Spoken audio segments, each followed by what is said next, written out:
বলছি যে গতকাল রাত মুসার সাথে পিঁপড়ের বন্দোবস্ত করে মিসাইল পাঠাবে হেলিকপ্টারে, এই বলে প্রধান বক্তব্য হিসেবে বলছে ডাক্তার ইউনূস কাকা।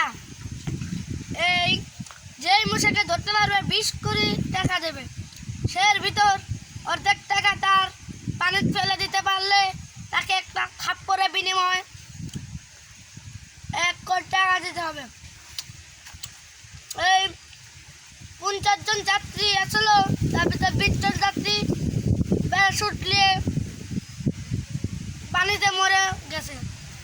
তাই বলে 30 জন মানুষ এই বলে আসসালামু আলাইকুম বলে থাপ্পড় মারে।